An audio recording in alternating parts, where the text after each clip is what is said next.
जी अस्सलाम वालेकुम। कैसे हैं आप लोग? ठीक ठाक हैं? अच्छा, अभी हम डिस्कस करेंगे जी आज डिजिटल एसेट्स। एक टॉपिक है रिलेटिवली न्यू वन टॉपिक, आपके कोर्स में नई चीज है ये, लेकिन अब इतनी भी नई नहीं रही।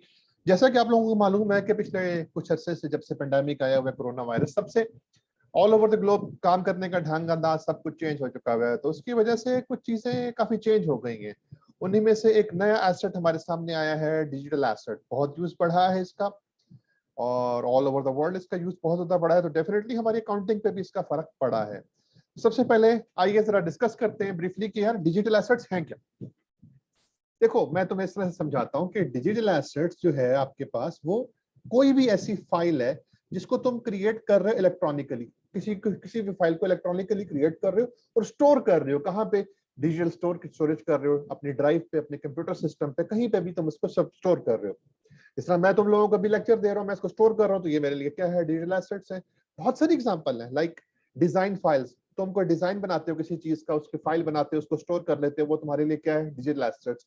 फोटोज, ठीक है, फोटोज, आपने कोई फोटो ली है, जिस तरह फॉर एग्जांपल बहुत सारी चीजों का आपको पता है कि कुछ वेबसाइट्स ऐसी हैं जहां पर फोटोज बाकायदा सेल होती हैं।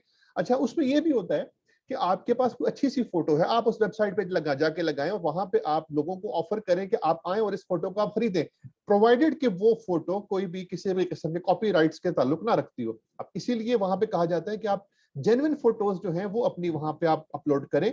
जब आप वहां पे जेन्युइन फोटोज अपनी अपलोड करते हो तो फिर उसका क्या होता है? उसकी वजह से लोग आते हैं और आपकी फोटो पे देख के आपकी उस फोटो के ऊपर बिड लगाते हैं। $5 है, $10 है, $20 है, अकॉर्डिंगली जितना भी आपको मिल सकता है। हो सकता है $100 मिल जाए, हो सकता है $100 से ज्यादा मिल जाए। तो ये चीज, वही फोटो क्या बन गई आपके लिए? वही फोटो तुम लोगों के लिए एसेट बन गई। कौन सा एसेट? Digital asset. अच्छा, पेंटिंग्स होती हैं। कुछ लोग कहेंगे जी पेंटिंग्स कैसे डिजिटल एसेट है? पेंटिंग बजाते एक आपके पास है कि फिजिकली आपने बनाई है चीज, उसको आपने पेंटिंग बना ली है, लेकिन अगर आप उसी पेंटिंग को कैप्चर करके अगर आप अपने पास डिजिटल स्टोरेज कर लें तो वो आपका डिजिटल एसेट बन गया आपके पास। है कि नहीं ये बात इसमें? सिमिलरली कोई वीडियोज है आपके पास, ठीक है, आजकल तो वीडियोज का दौर है, यूट्यूब का दौर है, सोशल मीडिया का दौर है, बहुत सारा पीडीएफ फाइल्स है आपके पास, कोई वर्ड फाइल्स है आपके पास, कोई कंप्यूटर में आप जो है कंपनी की आप ब्रांडिंग कर रहे हैं, आप उसके लिए आपने कोई सॉफ्टवेयर बनाए हुए हैं, तो प्रेजेंटेशन रखी हुई है। सबसे इंपॉर्टेंट आजकल तो आपको पता है क्रिप्टो करेंसी। क्रिप्टो करेंसी से बेहतरीन एग्जांपल क्या हो सकती है डिजिटल एसेट्स की? इसको हम क्या कहते हैं? डिजिटल करेंसी भी कहते हैं, ठीक है जी। आजकल आपको पता है कि ये डिजिटल करेंसी चल रही है, इसमें दौर भी है इसमें।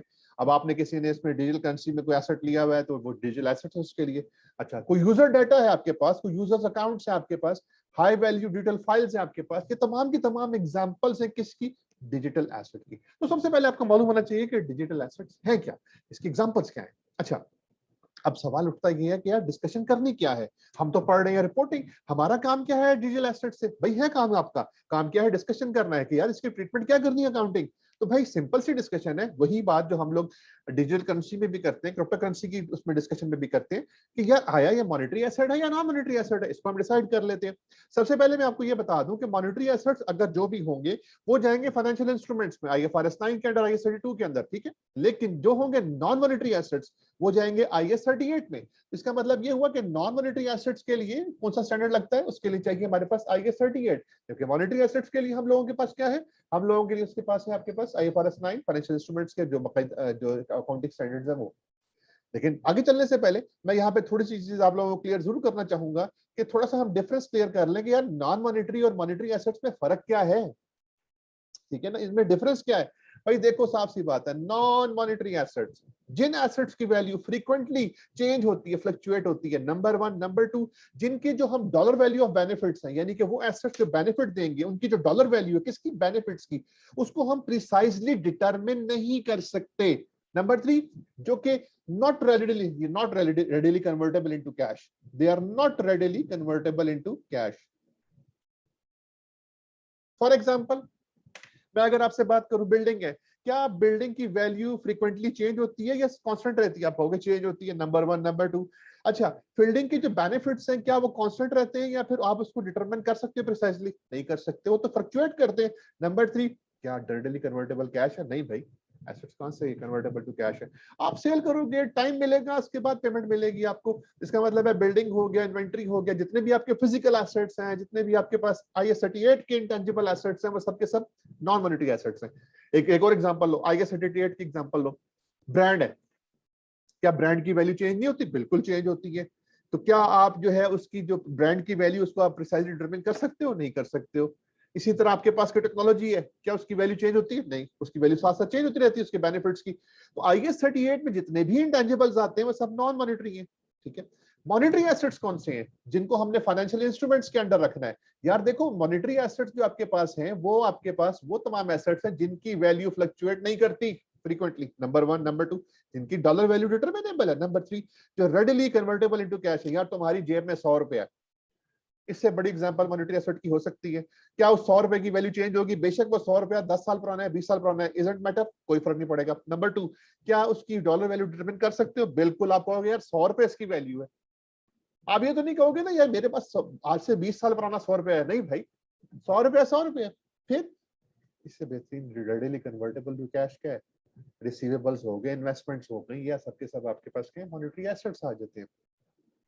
अच्छा, अब सवाल उठता है डिजिटल एसेट्स के डिस्कशन के ऊपर कि क्या डिजिटल एसेट्स जो हैं उसको हम लोग मॉनेटरी एसेट्स में रिकॉर्ड करेंगे या नॉन मॉनेटरी एसेट्स के ऊपर? डेफिनेटली जी, इसके ऊपर बात की जा सकती है। पहली बात कि क्या हमारे पास जो डिजिटल एसेट्स हैं उनकी वैल्यू कंट्रोलेबल है, उनकी वैल्यू को हम लोग डिटरमिन कर सकते हैं प्रिसाइजली? तो आंसर है नो, नहीं कर सकते। उनकी तो वैल्यू चेंज होती है, क्योंकि अभी तक उनके बेनिफिट्स सही तरह से डिटरमिनेबल ही नहीं है, तो उनकी वैल्यू तो चेंज होती रहती है, ठीक है। और जब उनकी वैल्यू एक जैसी नहीं रहती, डिटरमिनेबल नहीं है प्रिसाइजली, तो ज्यादातर इम्कानात इसी तरफ ही जाते हैं कि भाई हमारे पास जो डिजिटल एसेट है वो किस कैटेगरी में फॉल करते हैं? वो नॉन मॉनेटरी कैटेगरी में फॉल करते हैं। अब डिजिटल एसेट है तो इंटेंजिबल, तो नॉन मॉनेटरी इंटेंजिबल एसेट्स को डील करता है हमारा कौन सा स्टैंडर्ड? IAS 38। अब कोई भी चीज IAS 38 के अंदर कब रिकॉग्नाइज होती है? अब ये मैं जितनी भी बातें कर रहा हूं ये तुम एक्सप्लेन कर सकते हो अपने पेपर में, आंसर में। वहां पे नंबर 1 आपको पता है 4 क्राइटेरियाज हैं IAS 38 की। आइडेंटिफाइबल होना चाहिए एसेट। आइडेंटिफाइबल का मतलब क्या? कोई भी एसेट जो लीगल राइट से, कॉन्ट्रैक्चुअल राइट से अराइज हो। नंबर 2, कंट्रोल ऑफ एंटिटी हो, एंटिटी का उसके ऊपर कंट्रोल हो। नंबर 3, जनरेट कर रहा हो इकोनॉमिक बेनिफिट्स आपके लिए। नंबर 4, उसकी कॉस्ट को रिलायबली मेजर किया जा सकता हो। तो अगर ये चारों कंडीशन मीट हो रही है तो हम लोग क्या कहते हैं? हम लोग कहते हैं डिजिटल एसेट्स को हम लोग IAS 38 के अंडर रिकॉर्ड कर लेंगे। बाकी फिर डिस्कशन सेकेंडरी रहेगी, बाकी वो तमाम डिस्कशन यहाँ पे आ जाएंगी जो हम लोग IAS 38 में करते हैं। क्या है कि जी, अगर डिजिटल एसेट्स की इनडेफिनेट लाइफ है, फॉर एग्जांपल, तो इंपेयरमेंट जो है वो हम लोगों ने कंडक्ट करनी है नहीं करनी? तो भाई साफ सी बात है, जिन एसेट्स की इनडेफिनेट लाइफ है तुम्हें मालूम है एमोर्टाइजेशन तो होती कोई नहीं है। अब इंपेयरमेंट टेस्ट कंडक्ट करते हैं। अब इंपेयरमेंट टेस्ट कंडक्ट करने के दो तरीके हैं यहाँ पे। एक, वैसे तो IAS 38 के जो इंडेफिनेट लाइफ वाले इंटेंजिबल्स हैं उनके बारे में IAS 36 इंपेयरमेंट जो स्टैंडर्ड है वो ये गाइडलाइन प्रोवाइड करता है कि उनको आपने आंखें बंद करके एनुअली इंपेयरमेंट टेस्ट के लिए करना है। लेकिन अगर इंपेयरमेंट इंडिकेटर एग्जिस्ट करते हैं उधर, तो आपने इंपेयरमेंट टेस्ट को किसी भी पॉइंट पर कंडक्ट कर लेना है। फॉर एग्जांपल, अब ईयर एंड नहीं आया लेकिन पहले ही इंडिकेटर जो है ना वो पूरे हो रहे हैं, तो भाई उस डेट को करो फिर कंडक्ट इंपेयरमेंट टेस्ट। अदरवाइज फिर आप एनुअली चलो तो ज्यादा बेहतर है, ठीक। बाकी वो तमाम रूल्स एप्लीकेबल हैं जो आपने IAS 36 के रूल्स पढ़े थे इंटेंजिबल्स के लिए, वो तमाम रूल्स यहां पर आएंगे। हाँ, ये बात ध्यान में रखनी है कि इंडिविजुअल डिजिटल एसेट्स पे इंपेयरमेंट टेस्ट, उसकी लाइफ और वो तमाम चीजें आप उसकी ऑब्जर्व करें, ठीक है। तो ये मैंने कहा था कि एक नई चीज थी इसमें, नई तो नई चीज थी, हमने सिर्फ और सिर्फ इस कॉन्सेप्ट को लिंक करना था अपने अकाउंटिंग कॉन्सेप्ट के साथ, ठीक है ना। तो ये एक इंपॉर्टेंट पॉइंट था, इसके बारे में मैंने कहा चले डिस्कशन हो जाए तो अच्छी बात है, ठीक है जी। ख्याल रखिएगा अपना, अल्लाह हाफिज।